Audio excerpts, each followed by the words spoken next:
Hello and welcome to another episode of Cúilín Media, where we review the action from this weekend. And it was a short weekend, to be fair. There was only hurling, one division in LGFA, that was Division 4, and obviously there was the Camogie as well on. There was no men's football on this weekend. Not a lot of games to go through, but we will go through them nonetheless. Today I'll be joined by Liam White on this episode for this week, rounding off round 6 of the Hurling League in particular. Our Prendergast will be joining in a little while. Séamus Brady's unavailable this evening, so we will take the wheel this evening. I suppose, Liam, we were talking about off air there. Not much games to discuss. It'll probably be our shortest pod, let's be honest, discussing all the games on this weekend. But yeah, nonetheless, I suppose a positive is all of us would have watched the top division games, so all of us would know what we're talking about, I suppose. Yeah, absolutely. No, quite enough weekend, but still one that still brought about a few interesting stories from it anyways, whether it was people starting to wonder whether Galway will be much closer to Kilkenny this year in the Leinster Championship. Obviously, Limerick and Cork is always going to drop a few different stories. I suppose we had Waterford Tip, which was postponed, and my condolences, first of all, to the Kiley family and to everybody affected by it. And I have to say, John Kiley, just seeing his piece on Off the Ball as well, spoke really well after the game last night, and everyone else that were paying tribute. So just condolences to everyone involved, to the Kiley family, friends and family, Areshte Garev Adam. But yeah, and then you had the games today that were taking place, promotions and potential relegations there as well. So yeah, no, still a busy enough weekend from that perspective. But obviously, like you said, not a lot of games to be going into, but we'll dive into them nevertheless.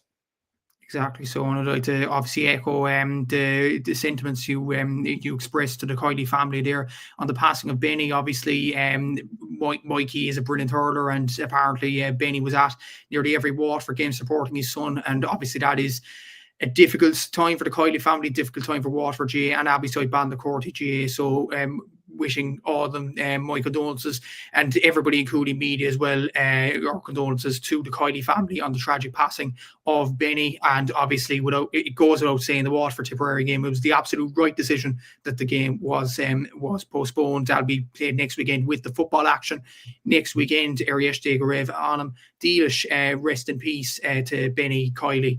But we will get into the action now, and we will start off with the first game of the weekend. There was 2 Division 1A games. Obviously, the Waterford Tipperary game was called off, but there was Galway and Kilkenny and Limerick and Cork. We actually will start with the Galway and Kilkenny game. Galway won this game 35 points to 17 in Pearse Stadium in a dominant display in Salt Hill. And I suppose, Liam, what a display from a Galway point of view. And I was thinking about this as well before even going on the show.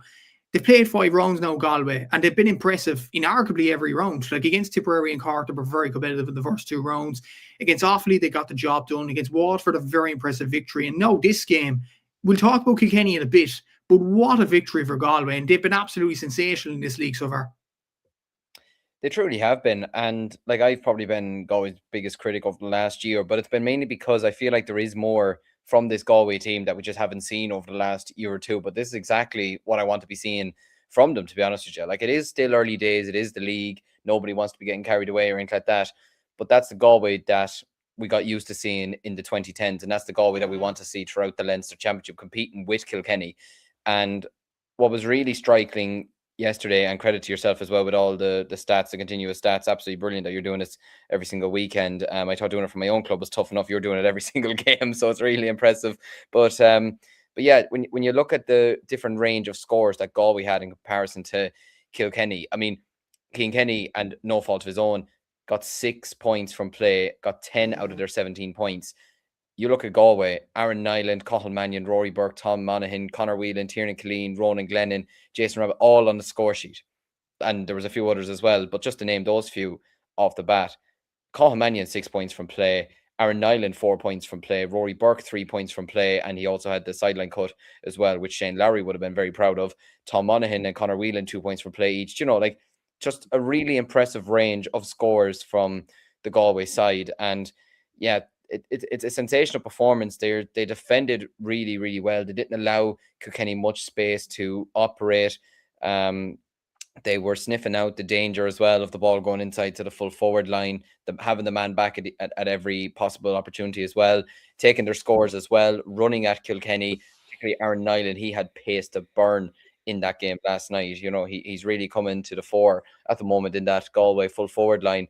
Bringing, like, you're able to bring Jason Rabbit on, and he doesn't exactly lower the standard or anything like that. So yeah, look, a really impressive result from Galway, but this is what we want to see. This is exactly what we want to see from them going into the Leinster Championship. And with the fact that they do have Kilkenny at home in the Leinster Championship as well, I think the Leinster Championship this year could bring us a few surprises potentially. Potentially so, and we are joined by the third member of the crew, and it is Aaron Prendergast here from Gaelic Games Fan TV. I suppose, Aaron, we were starting there on the Galway and Kilkenny game. Galway absolutely blitzed Kilkenny in so many ways in this game. What was your own thoughts on the match? Yeah, absolutely. It was surprising in many ways. To be honest with you, to just see how commanding and how comfortable it was of a victory. I think a lot of us did expect Galway to win the game, and everything else just with the form of Galway and the way Kilkenny were playing. But yeah, I think to win in that kind of a margin, like 35 points to 17, you know, like if you've seen, you know, there's probably games Galway. You know, if Galway are playing maybe a lower tier county or something like that, you'd maybe expect it. But to beat Kilkenny by that kind of a margin, I think was really, really surprising. And look, fair play to Galway. You have to give them a huge amount of credit. I think we've said in previous kind of episodes that it did feel like for a long time Cathal Mannion was carrying the torch. But as Liam was kind of saying there, like the likes of Aaron Nyland, obviously having Conor Whelan back in the side as well was absolutely huge. Tom Monaghan, Tiernan Killeen as well. They're bringing through a couple of players, like even Rory Burke around the middle, I thought was very impressive as well, actually, from a Galway perspective. So it's looking good, but I think for Kilkenny, it definitely does feel like now's the time to catch them in Leinster, just with the way that they're playing. Like when you look at what they're scoring average wise, like they're hitting around like just under the 20 mark almost every game. And that just isn't what you'd expect usually from Kilkenny team.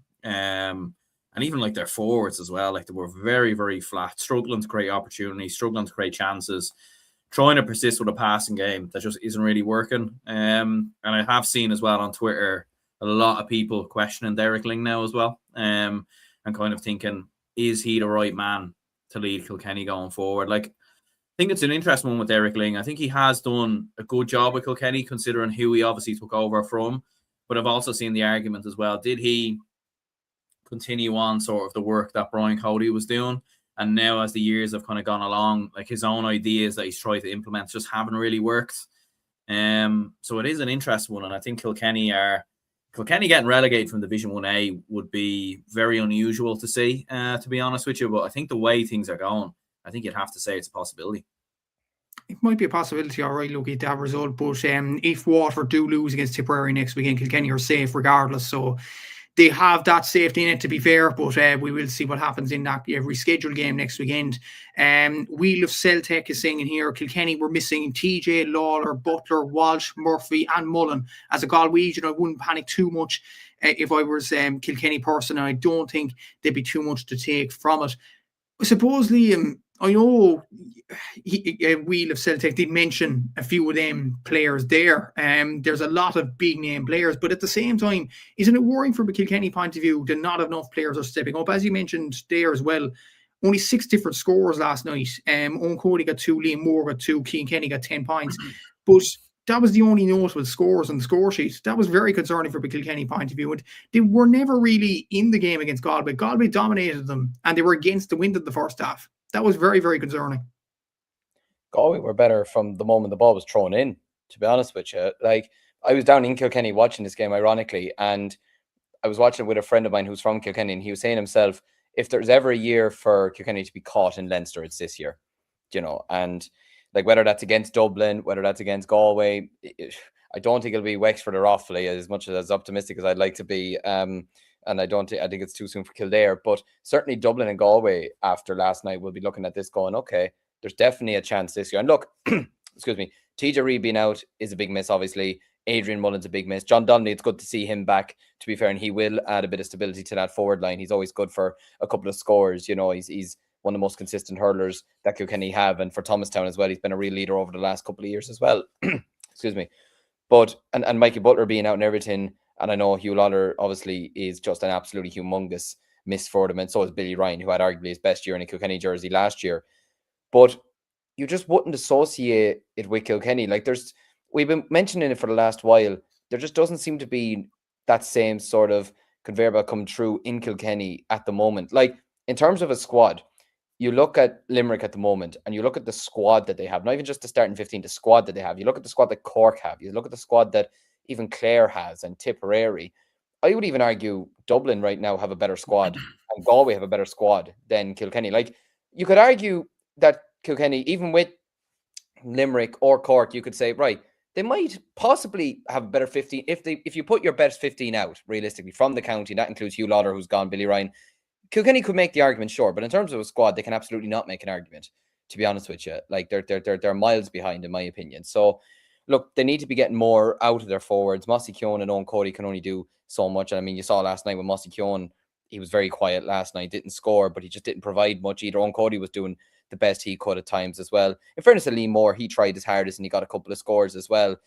But they're just not getting enough out of them at the moment. And Cian Kelly getting, all the scores essentially from midfield is not a great look for them. And credit to Cian, he kept it going for them. But I'd be very worried if I was Derek Ling from this perspective. Look, whether he's the right man or not, Kilkenny should still be better than this, realistically, and the players have to take responsibility for that as well. But yeah, no, it's very worrying times for Kilkenny going into the Leinster Championship. Look, we could be sitting here in a couple of weeks, and I even said it in a video earlier, I could come out in a couple of weeks and still say Kilkenny will win Leinster and could, potentially win an All-Ireland semi-final out of nowhere because it is Kilkenny we're still talking about.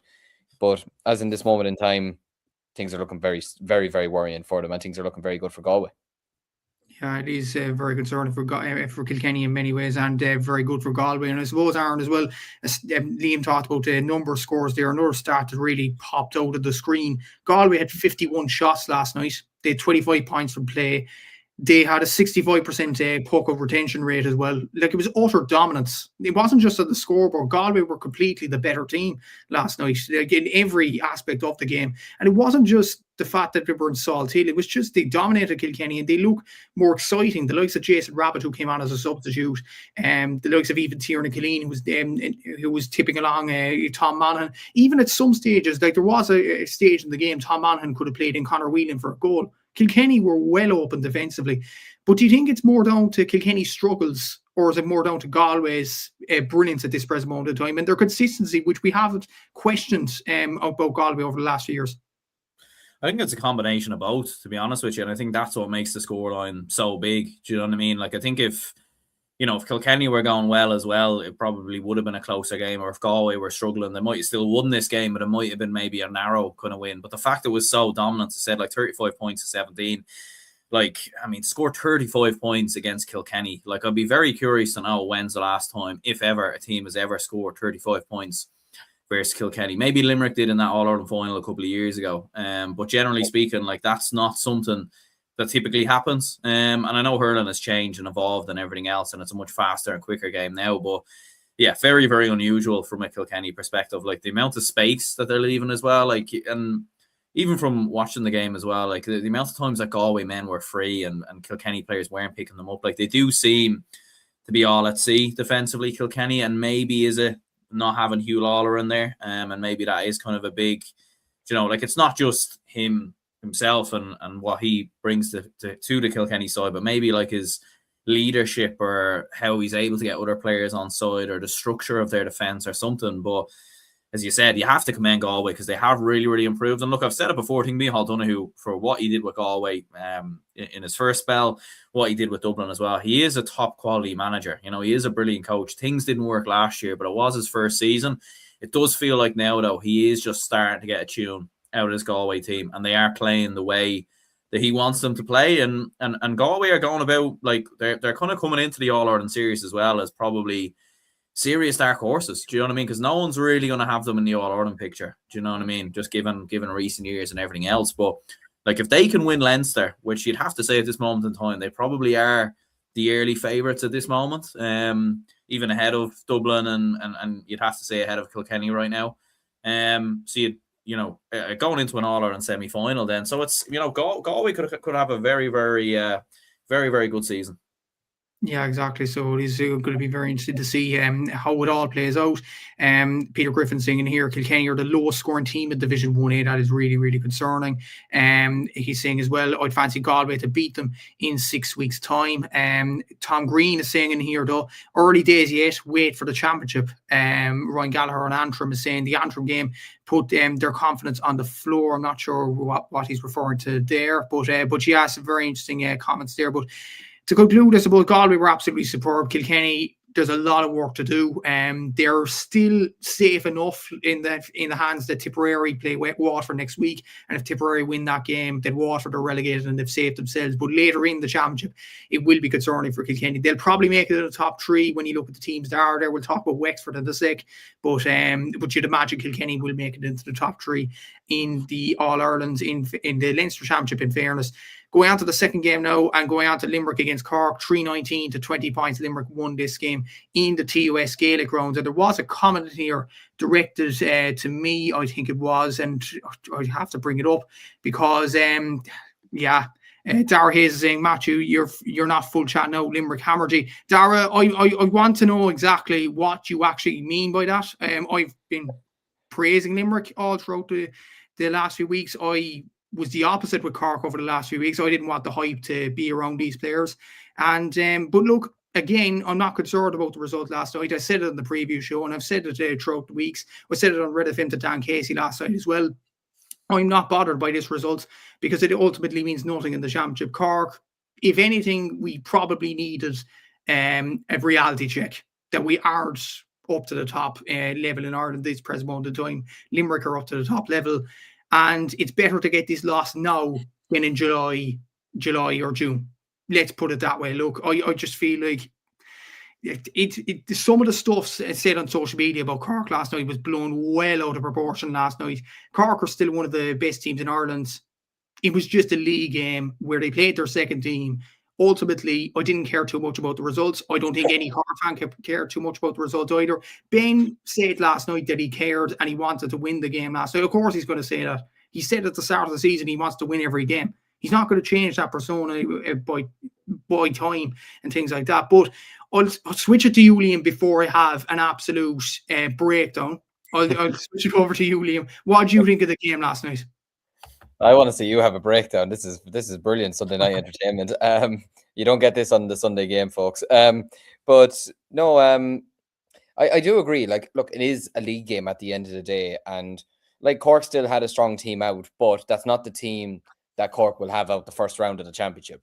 Do you know what I mean? Like, it's not, or at least it's not, say, players in the positions that they normally play in. Like Tim O'Mahony is not going to be centre forward come the start of the championship, or he's not going to be listed at centre forward. Shane Barrett's not going to be realistically listed at corner forward. Do you know what I mean? And you know, you do wonder whether Damien Cahalane wing back, you know, listed there. Like, you mean, like, do you know what I mean? You're not going to realistically be listing these players in those positions come the start of the championship. But look, it was an interesting game for Ben O'Connor to see what the rest of his panel is like at the moment. And like, look, being realistic, and like, I'm not blind or anything, Cork realistically will beat Offaly, or they should beat Offaly in a couple of weeks' time. So they'll have, 5 wins and a draw out of the league campaign, which I'm sure they won't be too disappointed about, with their one defeat coming away to Limerick, which isn't exactly a bad result, to be fair. But you look at the team that Limerick had out last night, and you would honestly say it was probably full strength, bar you look at maybe Dan Morrissey,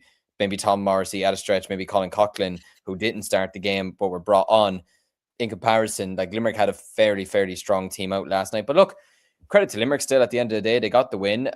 You know, goals from Cathal O'Neill, Aidan O'Connor and Shane O'Brien. I think Cathal O'Neill is going to be in for a massive season. I will say that. I think he's going to be a huge presence, whether it's at midfield or in the half forward line this season. I think he's going to be huge. Shane O'Brien is continuing on his goal scoring form this season as well. Aaron Gillan only held to 1 point as well, which is interesting after he did that against Offaly last weekend. So I suppose he'll want to probably pick up his form sooner or later. Aidan O'Connor is moving very well at the moment, with not just a freeze, but from play as well, getting 4 points from play last night as well as the goal too. So yeah, look, a positive result for Limerick. They'll absolutely take it. They'll be buzzing with that. It probably, not that I thought they were in any sort of bother or danger or anything like that, but I suppose they probably would have been happy enough to have won this game last night to ease any sort of worries about potentially being brought into a relegation scrap or anything like that. But yeah, look, it's a great win for them.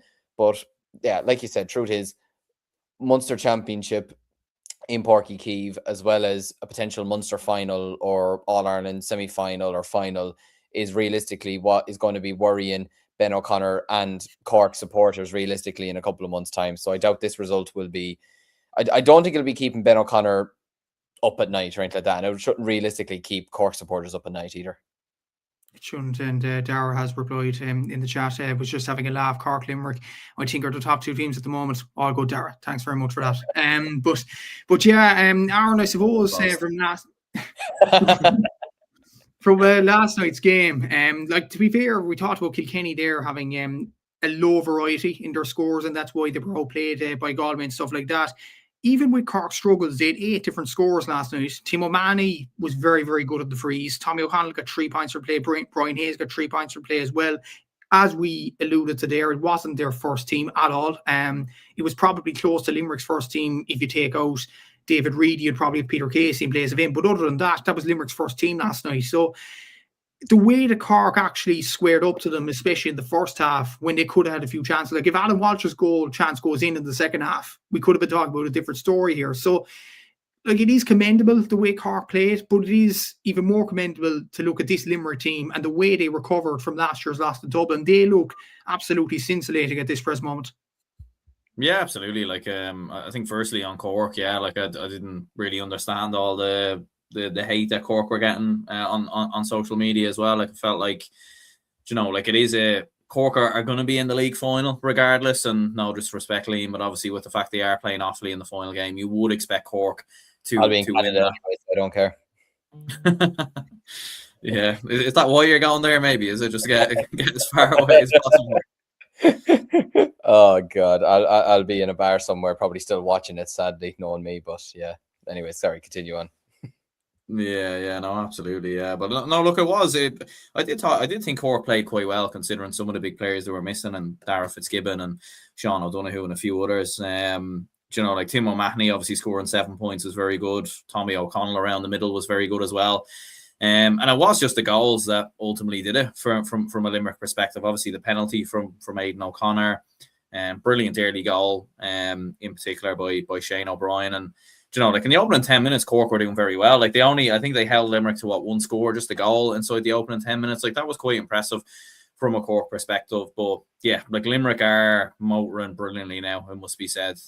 Whatever has changed since, because after the Waterford game, you kind of were worrying a little bit about Limerick. Like, it was following on from last season in the Dublin game. Like, everyone thought when they lost to Cork a couple of years ago, you know, in the Munster semi-final, or in the All-Ireland semi-final, people were thinking, oh, it's just a blip, Limerick will be back. Then next season they come back losing the Munster final. People are thinking that's a blip, but then they lose to Dublin, then they lose to, do you know what I mean? They just kind of kept going on. So it was a little bit worrying, I think, from a Limerick perspective. But it is the new lads that they have introduced. Like the fact that Aaron Gillane cannot be at his best, and Limerick can still beat Cork quite comfortably. Do you know, I think that's testament to Aidan O'Connor, to Adam English, to Shane O'Brien, to Cathal O'Neill. And these lads really are the new spine now of this Limerick team, and it does feel like kind of like a new team in terms of, you know, you still have like Tom Morrissey and a few lads kind of coming off the bench, but it does feel like a new Limerick side. And I think they're going very, very strong into the All-Ireland series. Yeah, they look very good at this present moment of time, definitely. And I think Peter was asking the question there: if if Galway beat Limerick, are they in the league final? Most likely they are. Yeah, Limerick are on 8 points at the moment. Cork are on 8 points. Galway are on 6. And if Galway beat Limerick and Offaly lose to Cork or draw to Cork, which probably, no disrespect, Liam, that's probably the most expected outcome, then Galway will get second place above Limerick on the head-to-head. So that's effectively a league semi-final. That is a big game now, Liam. And like, Galway are going well at this present moment of time. Obviously, that wasn't Cork's first team. So is it arguable to say Galway will be the big test for Limerick in this early stage of the campaign? I think it'll also show where Limerick are, or it'll show where Galway are as well, to be honest with you. I think the two of them at the moment have two very strong panels and are playing very good brands of hurling at the moment, have players that are really on form. I mean, you take the two number 11s at the moment, Aidan O'Connor and Cathal Mannion will be probably shooting the lights out in that game. That's in Salt Hill, isn't it? Correct me if I'm wrong. think it is. I have to double check now. I'm only thinking because it was in the Gaelic Grounds last year. I could be wrong in saying that. I believe it's in Salt Hill. I'll just get it up here. No, it's actually in the Gaelic Grounds. Okay, well, but still no, it's a great opportunity for both sides to really test their panels. Like Galway have looked impressive in games against Cork and Tipperary. Obviously, bet Offaly comfortably enough, I suppose, and then bet Waterford very well, and then obviously did what they did to Kilkenny. But yeah, and like Galway I'd say Micheál Donoghue would actually love to get to a national final, and just to be able to say, listen, we're the real deal this year. We're coming back faster and stronger than ever. And they could be looking at what I saw somebody yesterday making a resemblance in a small way to what sort of Tipperary were doing last year. And at the moment, there's a lot of similarities to a degree, betting in a lot of young players, getting some impressive wins early on the league campaign. I suppose you wouldn't, I suppose from your perspective, Match, you probably don't want it to repeat itself, beat them in a league final and then obviously an All-Ireland or anything like that. But I'm sure Micheál Donoghue is looking at the moment thinking, listen, if we can get some national silverware under our belt heading into the Leinster Championship, it will do the world of confidence to these young players. And, having the pressure as well of playing on a big day, because whatever we think about the league, playing in a league final is still a big deal to players. Do you know what I mean? It's still, success and national silverware on the line at the end of the day. So I think they got to go and just target the Limerick game and just say, listen, we have nothing to lose here. If we lose, okay, we move on to the Leinster Championship. If we win, we're in a league final and we'll have a cracker against Cork potentially. So, but Limerick might be thinking the same thing. They might be thinking, look, after last year's disappointment, we got to get back on the high horse and prove that we are the best side in the country. But it should make for a cracking semi-final. And look, it's no disrespect. I know I'm kind of well aware that Cork will beat Offaly on the final day anyways. Cork will realistically be in the league final. But from our perspective, Dublin now on the 18th of April is the more important game. And I think now if we could avoid injuries against Cork, it'll probably be a bigger win, to be honest with you. Yeah, it should be an excellent game between Limerick and Galway. And I suppose with Cork and Limerick, it was a very good game, good entertainment last night in terms of Owen Downey, I suppose, getting battered and bruised last night as seen on TG Carr. But as one of the comments said there, I think it was Ryan saying that Limerick have won a battle, but they haven't won the war. And there is plenty of games to come between Cork and Limerick. We will move on to Division 1B in a bit, but there is comments about the Leinster Championship in general. I wanted to get your thoughts on this, Aaron. Peter Griffin is saying in here, as it stands, Galway number 1, Dublin number 2, number 3, an emoji there, so we'll see who gets it there. But Woody Island is saying in here, Kilkenny have a big game with them when the knockout begins. Never underestimate the Cats. Peter Griffin saying in here, I think Donoghue will do a Jimmy and go for the league. I suppose looking at Leinster now, Aaron, it is very, very interesting. We'll get on to Wexford, Clare, as we talked about there in a sec. But like Dublin are going well at this present moment in time. Galway are going extremely well. Kilkenny now, where are they at in terms of the Leinster conversation? Is it the fact that they might be betting players in for the league and you wouldn't take too much into it? Or are they genuinely struggling? And would you expect Galway and Dublin to overtake them this year? I think when you look at the form of Galway in particular, and obviously Dublin so far in the last couple of seasons, it does feel like the best opportunity and the best chance to do in a long time. Now, I do remember a couple of years ago, especially going into the Leinster final versus Kilkenny, a lot of people, a lot of Dublin fans, including me, thought we would have a brilliant chance at that final, and then Kilkenny absolutely wiped the floor with us. So it's easier said than done, to be honest with you. And I do agree, you can't write off Kilkenny too much because they do have an awful habit of turning it on. And I feel like with Kilkenny sometimes, especially I've seen this as a Dublin fan close up when we've played Kilkenny, there is almost like a bit of an aura about Kilkenny. The amount of times Dublin should have beaten Kilkenny, the amount of chances, opportunities, times we would nearly beat them, but they would just find a way to get it done. And like Kilkenny do still have that little bit in them that was kind of embedded into them kind of during the Brian Cody era, where Kilkenny, they were never beaten. You know what I mean? They would always find a way to come back into it. And even in games where they play poorly sometimes, they still often find a way to win. So I wouldn't be quick to write them off too soon. I would say at this moment that Galway, just given how well they beat Kilkenny and obviously playing at a higher standard in Division 1A, are probably the early favourites. I would certainly give ourselves a good chance. What I would say, though, is that I feel like maybe the best way to beat Kilkenny is in the round robin, to be honest with you. I feel like if it gets to a Leinster final and it's in Croke Park and everything else, I don't know. I just feel like if it was Dublin playing Kilkenny, Kilkenny, you'd probably still give them the edge, just with it being in Croke Park in the open space. Probably have TJ back by then and a few other lads. So Kilkenny will still be there, but Galway and Dublin are definitely improving, and this is looking like the best opportunity in a long time for Kilkenny's dominance in Leinster to be broken. Yeah, exactly. So the Leinster Championship is going to heat up in the next few weeks, and we will talk about it more on the pod in the next few weeks. But we will move on to Division 1B now, and I suppose the Leinster conversation is tailing into this game as well, because it does involve the 4 team, and that is Wexford. They lost today 26 points to 120 against Clare. Much to Aaron's delight, I'm assuming. An absolutely brilliant result for Dublin more than anything in this as well. There was a commentary here from Aaron Gubbins. I want to bring it up there. Oh, yeah. Well, lads, great to listen to you. I thought Aaron would be wearing a Clare jersey today here, going up and James is celebrating. Yeah, absolutely. It was a brilliant day for Clare. Well, I suppose Clare could have lost today, and it still would have been a brilliant day in terms of playing the youngsters. Good to see Clare new lads playing well. Stritch with brilliance. Rin and O'Farrell played very well. I thought as well Jack O'Neill was absolutely brilliant from a Clare point of view as well. So yeah, brilliant results from a Clare point of view in winning 6 games out of 6, and they go up to Division 1 with a flourish. Clare won the All-Ireland 2 years ago. They were very unlucky with injuries to key players last year. Wouldn't be surprised if they make a push hard this year as well. So yeah, I suppose, Aaron, like, a brilliant result for Dublin more than anything. But as well as that, for Clare to win 6 games out of 6 with more or less a second team. Mark Rogers wasn't playing, Tony Kelly wasn't playing, Shane O'Donnell wasn't playing, David McInerney wasn't fit either today, Eibhear Quilligan wasn't playing. So to have them, that amount of talent not playing, and Wexford playing for something in terms of a league final and getting promoted, that's a positive for Clare, that these young lads like the Dermot Stritches, like the likes of Jack O'Neill's, are really stepping up for Clare.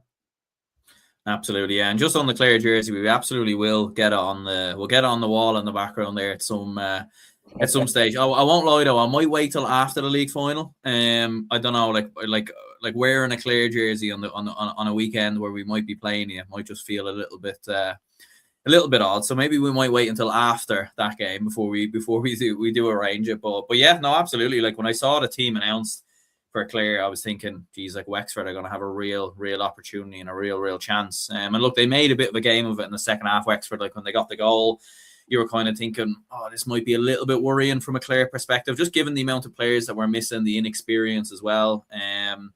But they held on, and fair play to them, as we were kind of saying.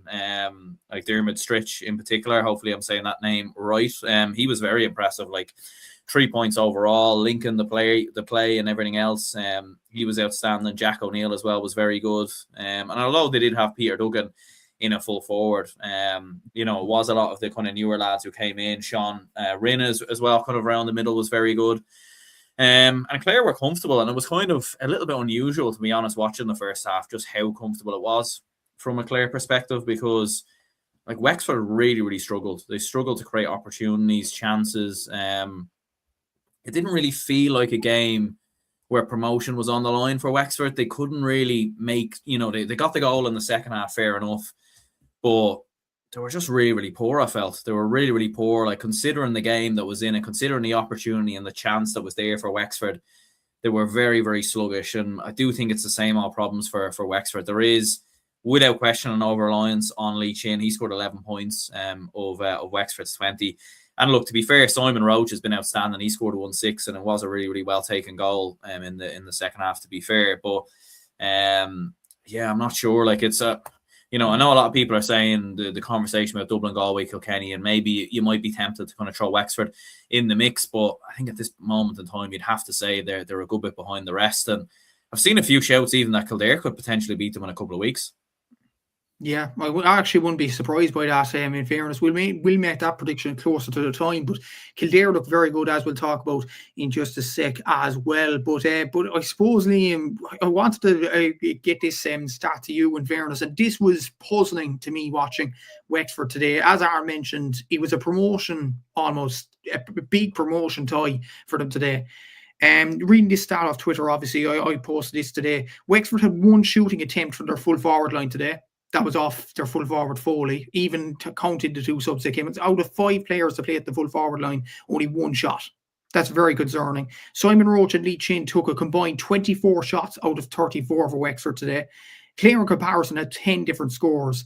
And when you look at the scores from a Wexford point of view, only 3 points came without Simon Roach and Lee Chin's influence, 2 from play. That's really concerning. Like Simon Roach, absolutely brilliant, as I mentioned there, with 1-6 from play. But if you're a Wexford fan, Liam, I know they've done well to get in this position, but that's really concerning, isn't it? If you're really relying on them 2 players. I think Wexford, excuse me, I think Wexford could be in for a very challenging Leinster Championship campaign, if I'm being truthfully honest about it. Like, I even think we could beat them in the Leinster Championship. If we were to get a couple of players back before the championship, I think we'd have a good chance. And it's in O'Connor Park as well. Although they seem to have a good record at Wexford Park, and they always have that voodoo shit when they play Kilkenny, that they seem to beat them on the final day when Kilkenny are already in a Leinster final. They obviously don't have that this year because they switched around the fixtures this year. So yeah, I don't know. I'm just very worried for Wexford this year. I was worried about them last year. Like, even when I was down at Wexford Offaly last year, a journalist said to me, ironically, as a joke, he said, "What's that Joe McDonough like?" But he was saying that in terms of being worried. Like, he's worried for Wexford hurling that they could be down at that level, if not of last year, next year, or the year after. So, like you said, the over reliance they have on those 2 players is a small bit of a concern. And look, Keith Rossiter, he's trying to bed in young players as well. I understand that, as are a lot of intercounty managers, but I just didn't see a spark from Wexford today. Like, there was they're looking to get promotion, and look, not that being in Division 1B is exactly a bad thing, especially for a side like Wexford at the moment, but I didn't get the sense from them that they particularly wanted to go and win the game today. Do you know what I mean? Like, Clare were just playing at their peril, to be honest with you. They were playing at their absolute ease, and like, Clare had a real tough battle against Dublin on the opening day. I didn't see them having that same battle. I think Clare got a tougher battle against Kildare. Like you mentioned, Kildare are moving very well at the moment, and if Wexford aren't careful, they have to meet each other in the Leinster Championship. Don't be shocked if Kildare did pull off what would, I suppose, in the context of the last number of years, would be a surprise in them beating Wexford. Do you know what I mean? It would really shake up the Leinster Championship as well. So, yeah, look, Wexford at the moment, I do worry for them in terms of shooting accuracy, in terms of over-reliance on certain players. And just more than anything, I just didn't see a spark from them. I didn't see a whole lease of life from them, to be honest with you. It didn't seem like nearly at times they didn't want to be there. Yeah, like you said, Galway, Kilkenny, Dublin, in no particular order at the moment, are the front runners in Leinster. There's no denying that. And in terms of who's fourth, it's a coin toss at the moment between the rest of us, if I'm being totally honest about it. Yeah, some interesting comments there coming in about Kildare and Dublin and all that. Ryan Gallagher with a very interesting one here. Aaron, Kildare could still beat you to the league final. That is a possibility. So and we do need to beat Carlow, to be fair. Like, we do need to say that it's not done. It's definitely not done. Look, we probably should beat Carlow, just given the form of Carlow recently and also how well we're playing. And we'll get onto the Dublin Down game in a moment, but yeah, I would fancy us to beat Carlow, but look, it's definitely still there for Kildare. And look, who could begrudge them, really? Like, if that did happen, fair play to them, you know. And like, what a story it would be for Kildare to play, and you know, the country's top tier in hurling. Like, that'd be some story if it did happen. Yeah, exactly. So we'll get on to the 2 games in a bit. There, lads, in fairness, but just on Clare, because obviously we've been talking about Wexford a lot. In terms of Clare, Liam, do you see them as genuine All-Ireland contenders? Like, the players that have stepped up today, Tony Kelly and Mark Rogers weren't even playing, neither was Shane O'Donnell. Do you see them as genuine All-Ireland contenders? 100%. You know, like, last year was a bad year for them, but like, from 22 to 24, they were in 3 Munster finals, lost 2 All-Ireland semi-finals, and then won an All-Ireland. Like, they're not a bad team after what happened last year. Last year was just a bad year for them, in my opinion. But I think what really shows the character of the Clare team is the fact that John Conlon is still playing, given what happened to him a couple of months ago. I think that shows the spirit of them. And Brian Lohan seems nearly, I feel like, in a way, relegation has nearly done them no harm from last year. He's been able to bed in a couple of new players, a new lease of life. There's no media really looking at them at the moment. Do you know what I mean? There's not much, you know, they're not looking at them at the moment or going into too much depth about them, because they are obviously playing in Division 1B. They've had games that wouldn't be considered as hard as games in Division 1A. They're kind of going under the radar at the moment, but they'll be ready come the championship, in my opinion. There's no doubt about that. And I'd say they'll be looking back on last year thinking, we've a point to prove this year. Do you know what I mean? And like, it's hilarious. Their only 2 wins last year came against Limerick, so it shows that they can beat Limerick. They got a draw against Cork last year. They beat Waterford the year before, and And they absolutely, I mean, they lost to Tipperary by 3 points in Cusack Park last year. So I think, do I see them winning the All-Ireland right now? I don't. But in terms of being contenders or being contenders for the Munster Championship, absolutely, 100%. You have to have them. I think at the moment, the front runners for the All-Ireland in terms of the top 5, in no particular order, I'm just saying the 4 Munster sides, Cork, Tip, Limerick, Clare, and I would actually say Galway ahead of Kilkenny right now.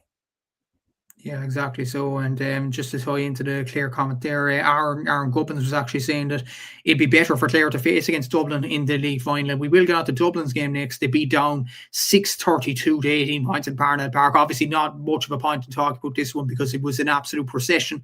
John Henderson scoring 2-3. Dara Pearse was absolutely brilliant as well from a Dublin point of view. I suppose, Aaron, it was just about getting job done in this game.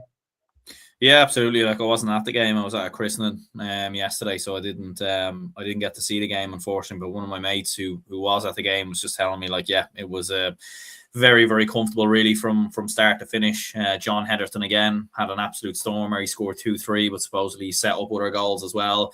He missed a few goal chances. Like, we were floating the ball in on top of him, and yeah, like, it was very, very hard for the down defense to cope, from what I've heard. So yeah, very, very comfortable. And I think, like, the most impressive thing from a Dublin perspective is that I've seen us play these type of games down the years and struggle to get over the line, and these games have become a battle and a fight.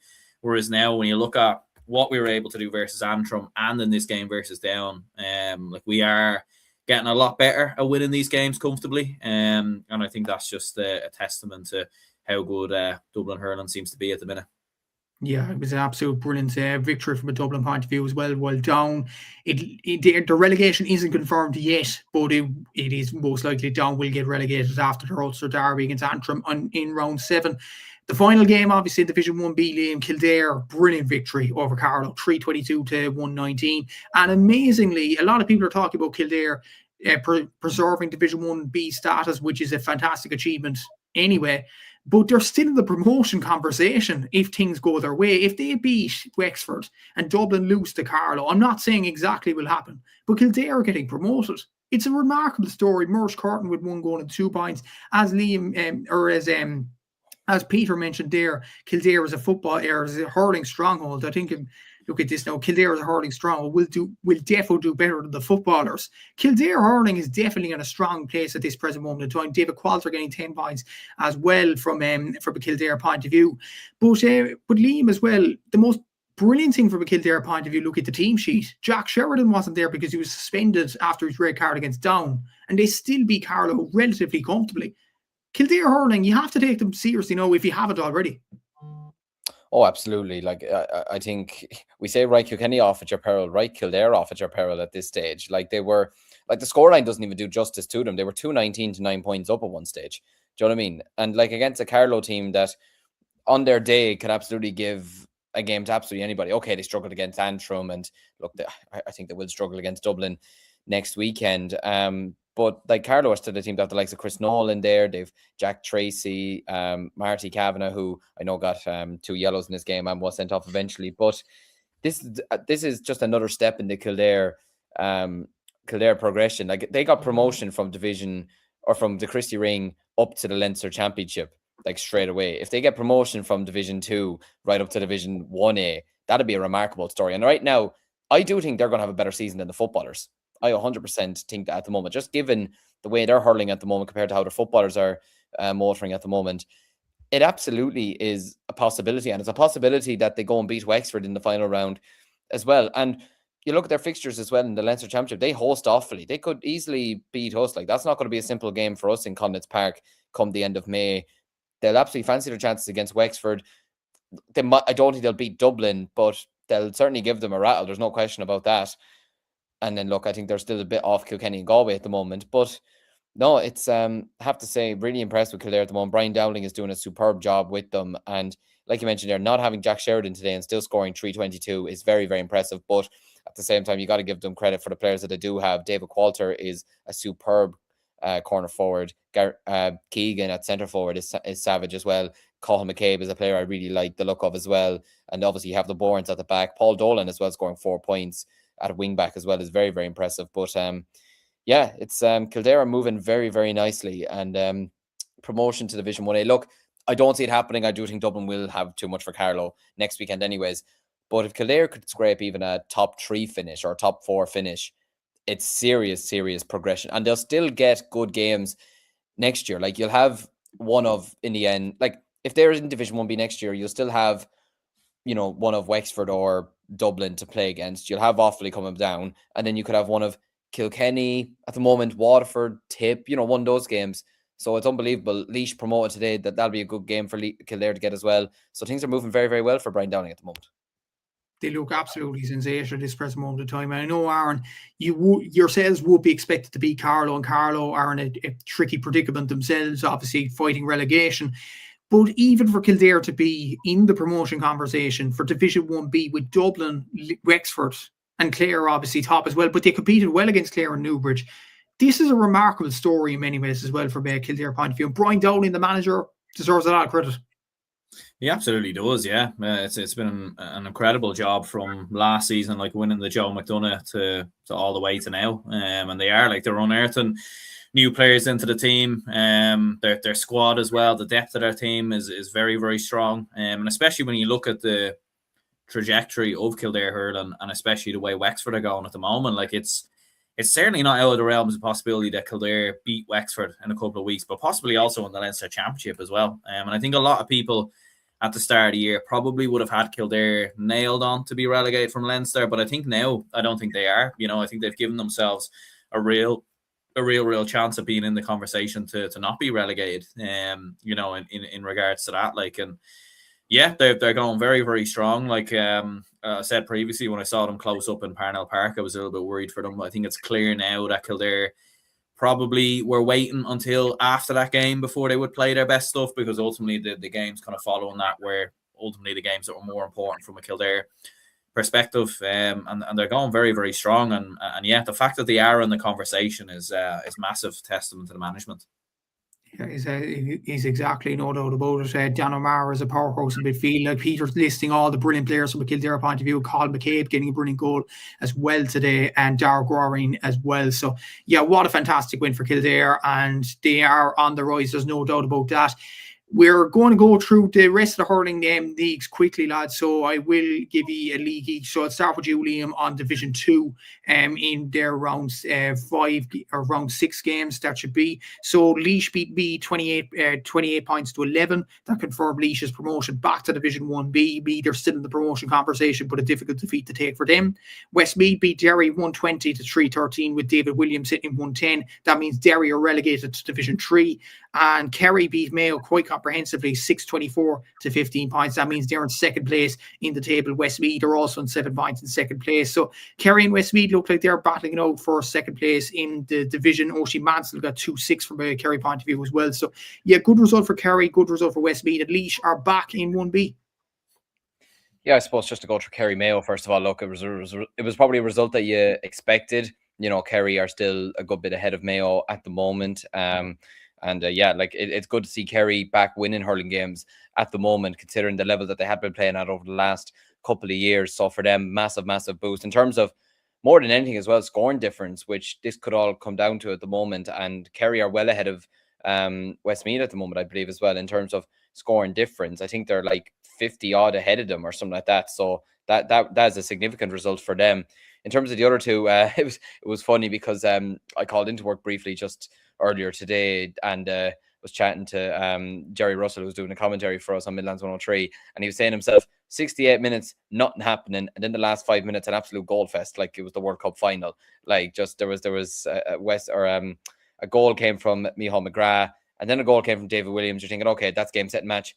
And then Darragh McGillen got 2 goals in the last couple of minutes of stoppage time to really make it a nervy ending for Westmeath on what should have been a comfortable afternoon, and what was a comfortable afternoon for 9/10 of the game turned into squeaky bum time towards the end. But they got the job done in the end. Kevin O'Brien be happy, I'd say, tonight, just to be in this position now. But obviously they need a big result against Mayo come next week, and they need Kerry to actually probably slip up at this point, considering the points difference they have, and they're they're away to Meath next week, and I'd expect them to beat Meath. So it looks like it could be Kerry joining Laois in Division 1B next year. In terms of Laois, yeah, look, Tommy Fitzgerald said afterwards that he's still probably not fully happy at where Laois are at the moment, but he also said at the start of the year, the aim was to get back to Division 1B, and that's where Laois need to be. And I do agree with him. I think Laois are a team that they've proven it. They're too good to be in Division 2. And look, they'll have a final to look forward to in a couple of weeks' time, but you could just tell the difference between themselves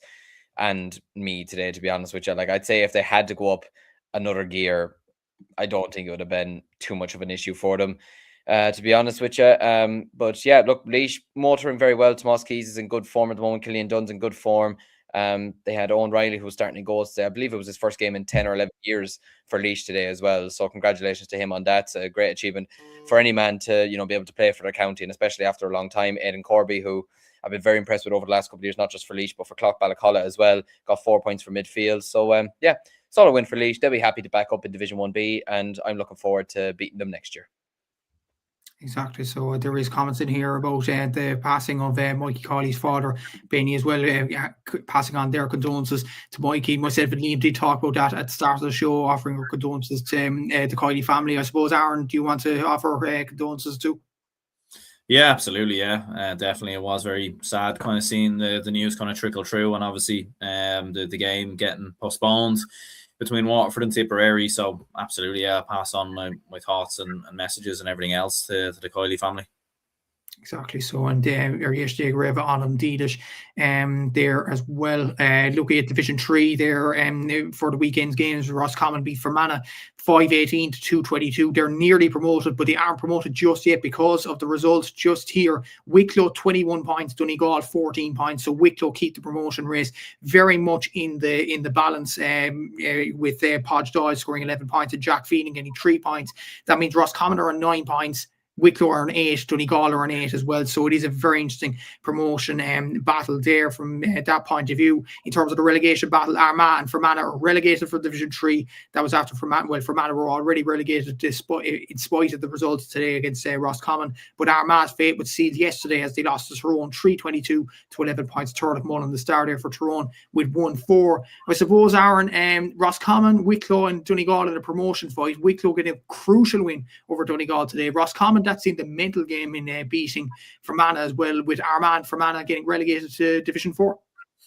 Yeah, absolutely. And look, I think it'd be great for Roscommon Hurling, I think, to get up into Division 2 when you think of the exposure that Roscommon Hurling could get. Like, obviously, you're going to have Down, who most likely you would say are getting relegated from Division 1B, one of Carlow Antrim as well. So I think it'd be great exposure for Roscommon to get games like that next season. They've done really, really well, to be fair, in Division 3.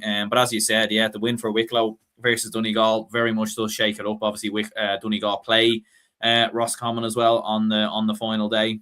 Roscommon do have the home advantage from looking at it here on Scorpio. So that'll be interesting to see. You'd imagine Wicklow will probably get over the line in terms of their game on the final day. So look, hopefully for the Rossies they can do it. I think it'll be, I've kind of said previously, nothing against Donegal or anything like that, but I think the more teams that we can have, more new teams that we can have coming along in hurling, I think the better. And I think for Roscommon to get up there, I think will be absolutely brilliant to see. It would be absolutely. Sean Canning was a brilliant display from a Roscommon point of view as well, and he's done well in football for Padraig Pearse. It's great that he is on the Roscommon hurling team and helping them out. Look at Division 4 finally, Liam, in the terms of the National Hurling League, and that's all wrapped up even before the final round, because the results in these games were Sligo beating Cavan 8-19 to 12 points, which seemed like an absolute crazy game, and Sligo absolutely putting Cavan to the score in this one. Thomas Cawley getting 2-1, Gerardo Kelly Lynch with 2 goals. Andrew Kilcullen, obviously the man from Eastleigh, got 3 goals and 7 points in this game. Conor Hannafy got 1-3 as well.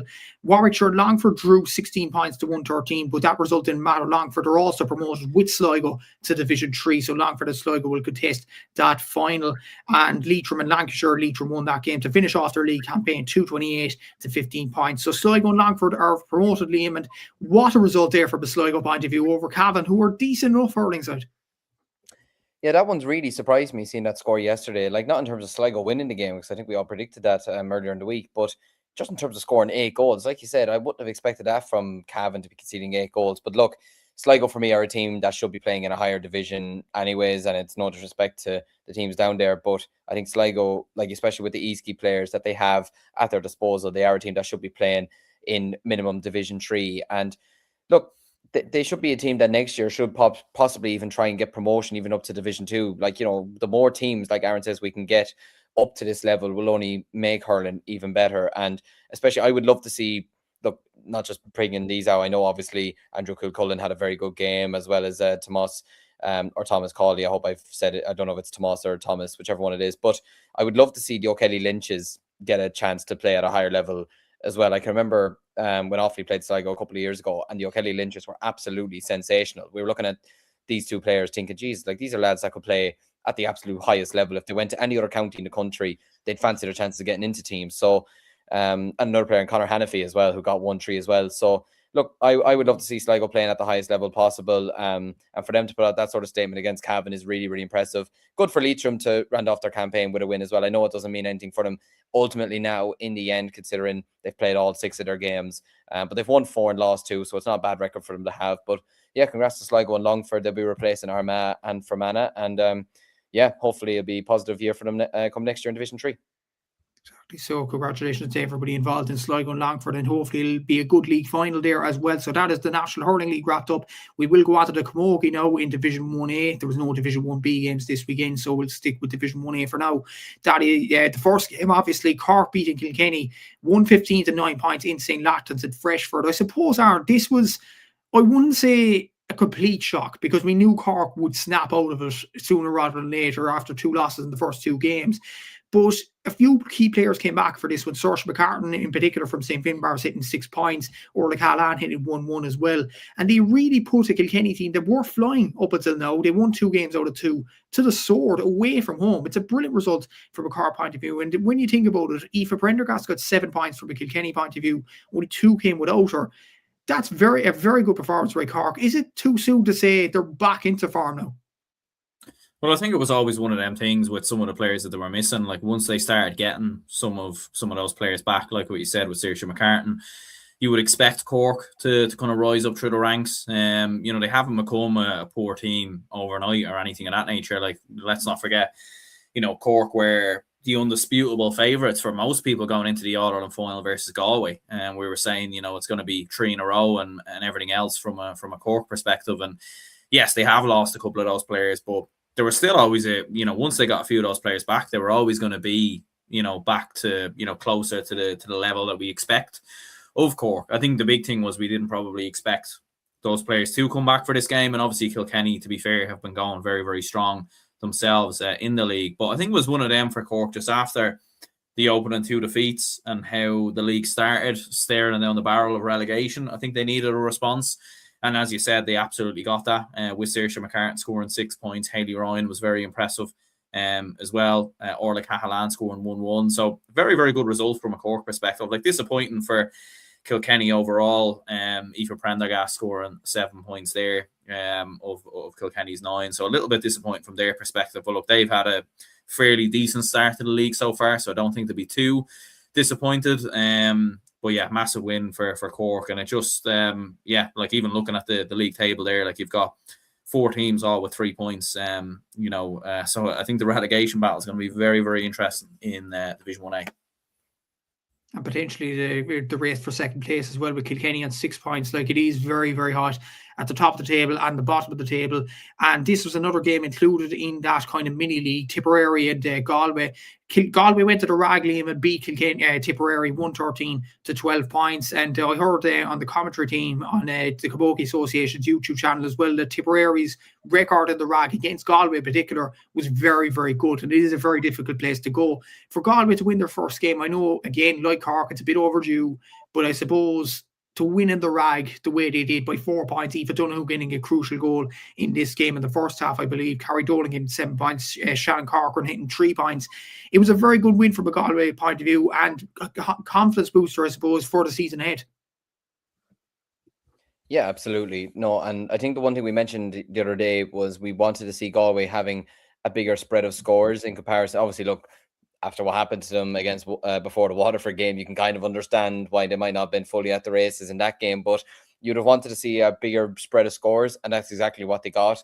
Like, Caoimhe Kelly was the only forward that didn't score, but I've no doubt that she still worked extremely hard in the game and tirelessly to try and help create scores, etc. But yeah, like you said, you have Niamh Nyland and Shannon Corcoran who got 4 points between them. Niamh McPhee got a point as well. Niamh Mallon got a point. Eva Donoghue getting a goal. Good to see her back in a bit of form as well. Carrie Dolan doing what she does essentially every game at this point as well. So yeah, look, Galway probably needed a win at some stage, and I'm sure they're delighted to have gotten it, especially against a team like Tipperary. And like, look, at the end of the day, look, they had the game against Waterford, which it was even a miracle that they even got to play the game, considering what happened to them last week, being stuck in New York with all the snow and everything. And against Kilkenny, you're always going to have a bit of a sort of hangover after winning the All-Ireland the previous year for the first game of the league, realistically. Like we saw that with Dublin against Kerry in the LGFA. We saw with Kerry against Roscommon in the football. And even to a degree, Tipperary weren't fully at their best against Galway in the opening round of the league. And you see them now with the last few weeks, they've not been at their best either. So I think Galway now will kick on from this. To get a win away from home against a very good Tipperary side is crucial, to be honest with you.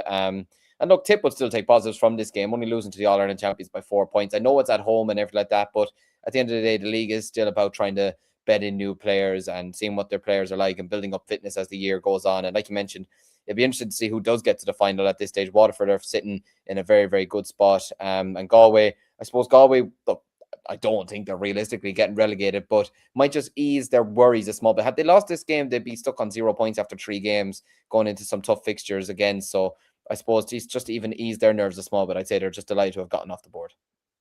Exactly, so brilliant win from Galway point of view. Peter's asking here, where is the rag? It's between Thurles and Neenah, if you know that country, Peter.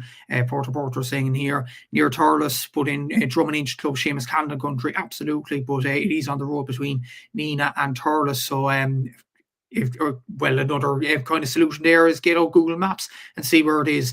But we will move on to the next game, Aaron. I suppose Waterford beating Antrim in Ballymena 116 to 9 points. It was a fantastic win for Waterford. That's 3 wins in a row, 100% record. Staying intact for the Daisha. Niamh Rocket hitting 5 points. Lorraine Brave hit 1-2 for midfield. Leisha Forrest also got the Player of the Match award for the Camogie Association with 2 points as well. Good win for Waterford, and they are absolutely flying. Yeah, absolutely. Like I think this was always a potential tricky game, just given what Antrim did to Cork a couple of weeks ago and everything else. So I think whilst we would have expected Waterford to win this game, it was always going to be a bit of a banana skin type game from a Waterford perspective. But as you said, yeah, Lorraine Bray, very, very impressive. Niamh Rocket as well. Leisha Forrest was very good as well, to be fair. So yeah, very, very good result from a Waterford perspective. And yeah, 3 wins from 3. So especially with how this kind of league is kind of panning out, you'd imagine Waterford probably have 1 foot in the league final at this stage.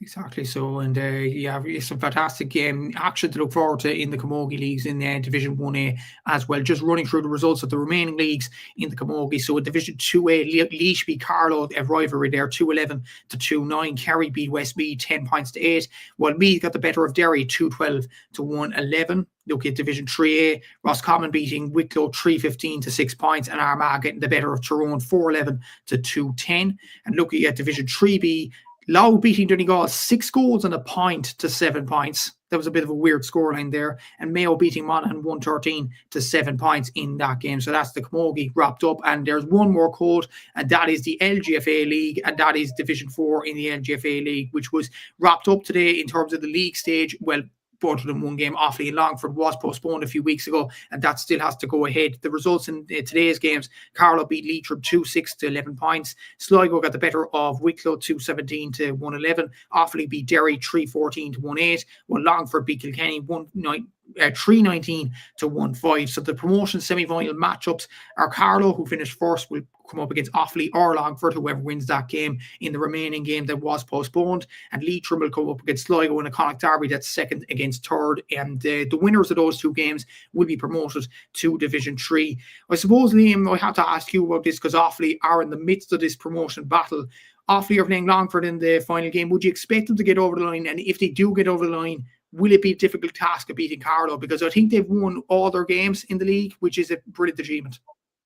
Yeah, Carlow bet us earlier in the rounds, which was obviously a tough one to take. But I think this win will do a lot of good, especially getting a convincing win for Offaly. I think that's probably what they needed. Like, I know they had a good win against Wicklow at the start, and obviously looked at the big win against Kilkenny. But just given the season that Kilkenny have had, and they did improve today, obviously scoring 1-5, which is a lot bigger than what they've been getting over the last number of weeks, when we've been saying it was 1 goal or a point that they've been getting in all their games. This could do a lot of good for Offaly going forward, and I hope it does. And look, do we have a chance against Longford? Absolutely, 100%. Longford are a good side, but I would give our girls a big chance. To get 3-14 today against Derry is a very, very impressive feat. And like, Offaly haven't really lost the games by big margins either. Like, they lost to Leitrim by, what was it, 2 points in the end, or it might have been 3 points. It was 1-11 or 1-10 to a goal in 8. Lost to Carlow by 2 points. Like, they're not losing games by big margins or anything like that. And yeah, I feel like sometimes you just need like that one real convincing victory to really help you along the way.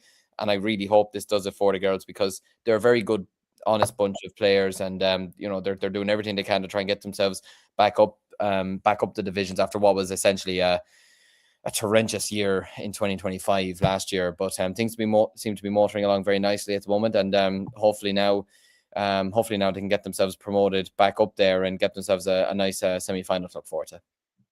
Yeah, exactly. So Ryan Gallagher saying here Longford were struggling. So yeah, that's a point to mention as well. But Carlow and Leitrim look very good for promotion there. But we'll see what Offaly, Longford and Sligo have to offer in the next few weeks. But that is the action wrapped up in terms of hurling, in terms of LGFA, and in terms of camogie for this weekend. There's a lot busier schedule next week in terms of the football, and we will look forward to reviewing the action and previewing the action on Thursday as well. So from myself, from Ardred, from Liam as well, from this show, thanks for viewing. Like, subscribe, all that good stuff on Cúilín Media as well, and follow all our socials everywhere in social platforms. But until Thursday, we'll see you all then. Take care, and thanks for viewing, and we'll see you next week. Follow your instinct.